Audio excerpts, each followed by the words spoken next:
As I was sleeping, I felt some movements in my vagina. I felt someone touching me and removing my clothes. I was fighting through sleep, but I was too weak to fight. I opened my eyes weakly and saw my auntie's brother trying to have his way with me. I was too weak. I was under the influence of what he added to the yogurt he brought for us.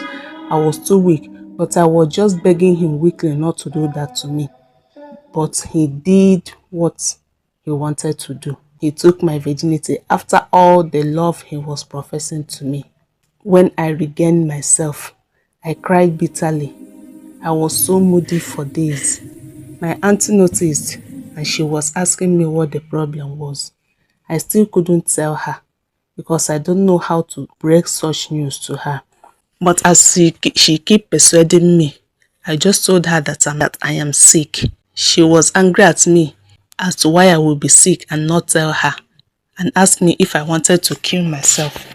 She took care of me. She took me to a pharmacy and I lied to them that I was sick. They gave me medicine. I came back, I threw the medicine away because I was not sick. But what baffles me was that this guy that did this to me, he didn't show any remorse.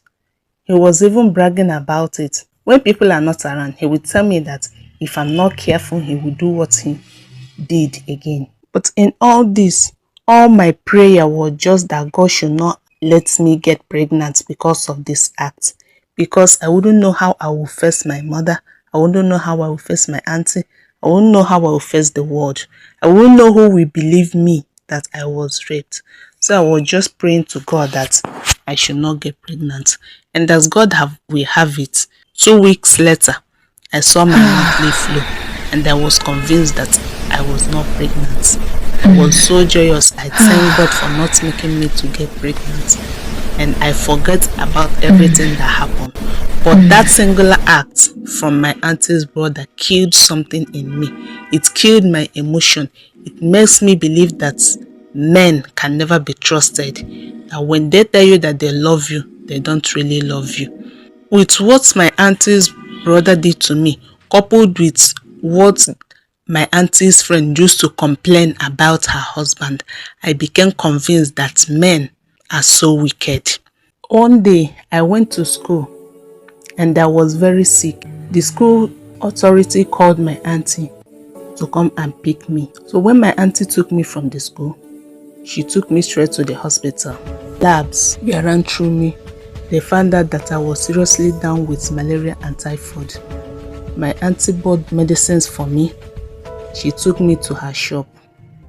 After taking the medicine, my auntie told me that I have to go home so that I will relax and rest. She gave me the key to the house and ordered an Uber for me to take me home. When I got home, I was surprised to see that the car my uncle left the house with in the morning was parked in the compound. I was wondering why he would be at home at that moment. When I entered, I touched the door and the door was not locked. I simply walked. I was marveled at what I saw. A lady, half naked, coming out from the visitor's room and my uncle wearing only boxers. I was shocked. When my uncle saw me, he screamed, asking me, "Ada, why are you home by this time?" I simply explained to him what happened to me at school and walked into my room. I was devastated. I couldn't in my wildest dream believe that my uncle can do something to his wife. If someone had ever told me that my uncle will ever look at another woman or cheat on his wife, I would never agree. Not to talk of bringing the woman inside the home. This act from my uncle again made me to believe that men can never be trusted and nothing good can ever come out from them. My uncle just dressed up. The woman dressed up and they drove away.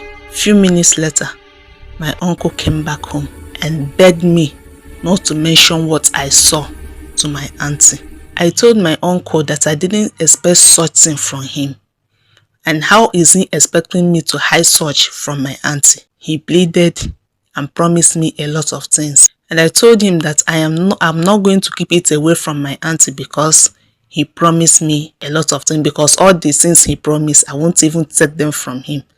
I will only hide it from my auntie because I wouldn't want to break their home. So that was it.